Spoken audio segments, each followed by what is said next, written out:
You're lying on a table, lights too bright, and someone asks you to count backward from 10. 10, 9, 8.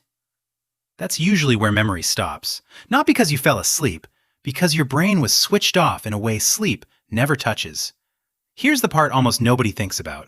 During major surgery, you're not just unconscious. You can't move. You can't form memories, and somewhere underneath all of that, your body could still register pain if the drugs weren't doing something far more precise than simply knocking you out.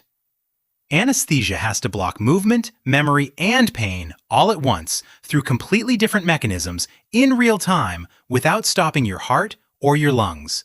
Miss the balance, and the consequences are severe. For most of human history, this problem had no real solution.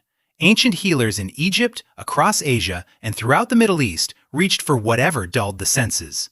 Opium poppy, mandrake fruit, alcohol, in whatever strength they could manage. It worked. Sometimes. It also meant surgery was something people endured rather than survived comfortably, if they survived it at all. So how did we go from crude sedation to a system precise enough to let a surgeon stop your heart, repair it, and start it again?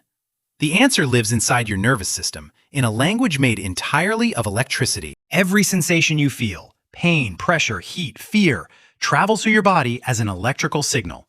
Regional anesthesia, the kind used for a single limb or a small area, works by interrupting that signal at the source. It builds what's essentially an electrical roadblock. The drug binds to proteins in the membrane of your neurons, the very gates that let charged particles flow in and out, and it locks them shut. No flow, no signal, no pain. One of the compounds capable of doing this is cocaine, and the way we discovered it borders on absurd. An ophthalmology intern got some on his tongue and noticed his mouth went numb. That accident helped open the door to modern local anesthesia. Cocaine is still used in rare medical contexts today, though most regional anesthetics now rely on safer compounds built on a similar chemical structure. But blocking one region isn't enough when a surgeon needs to open your chest or your skull. For that, you need to lose consciousness entirely. You need something that reaches into the brain itself. That's where inhalational anesthesia comes in, and its origin story is stranger than you'd expect. Diethyl ether, the first anesthetic widely used in Western medicine, started out as a party drug. People inhaled it recreationally for the lightheaded high it produced, until doctors noticed something unsettling. People under its influence sometimes suffered injuries they never even felt. By the 1840s, that observation had turned into medical practice. Ether began appearing in dental chairs and operating rooms. Nitrous oxide followed not long after, and while it's still used today, it's since been joined by more refined compounds like sevoflurane. By the 1870s, doctors had added another tool, intravenous anesthesia, drugs delivered straight into the bloodstream. Sedatives like propofol switch off consciousness. Opioids like fentanyl dull pain at a different level entirely.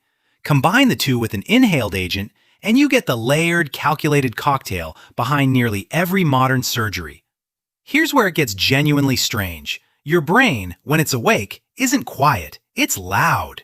Different regions are constantly firing messages back and forth, an electrical conversation happening thousands of times a second. That noise, that chaotic crosstalk, is what awareness actually looks like on a neurological level. Anesthesia doesn't just turn the volume down, it breaks the conversation apart. As the drugs take hold, brain activity becomes strangely calm and orderly, as if entire regions have simply stopped talking to each other.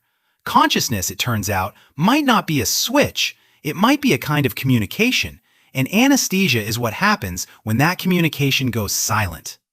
We still don't fully understand how, but researchers have identified one likely mechanism, a receptor called GABA-A, found on neurons throughout the brain. Several common anesthetics bind to it and hold its gate wide open, letting negatively charged particles flood into the cell.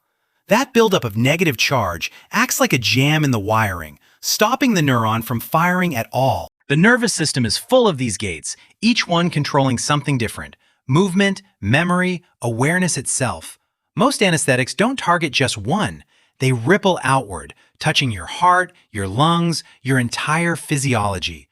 which is exactly why the earliest anesthetics were also, quite literally, poisons, hemlock, aconite, substances capable of healing and killing in nearly the same breath. That danger never fully disappeared, it just became something we learned to control. Today, an anesthesiologist isn't simply administering a drug, they're conducting a live, constantly shifting balance of chemistry, watching your vital signs shift in real time, adjusting the mixture moment to moment to keep you suspended in a state that is neither sleep nor death, but something engineered entirely for survival.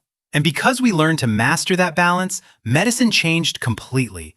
Surgeries that once seemed impossible became routine. Cesarean sections, cleared arteries, transplanted kidneys and livers. Operations that would have been unthinkable agony a century ago now happen quietly, safely, while the patient feels nothing at all. Every year, that science edges forward. New combinations, new techniques, new ways to keep the body still while it's repaired from the inside. So the next time you're asked to count backward from 10, remember what's actually happening in that pause between 8 and silence. Somewhere in that gap, your brain stops talking to itself and trusts completely that it will find its way back.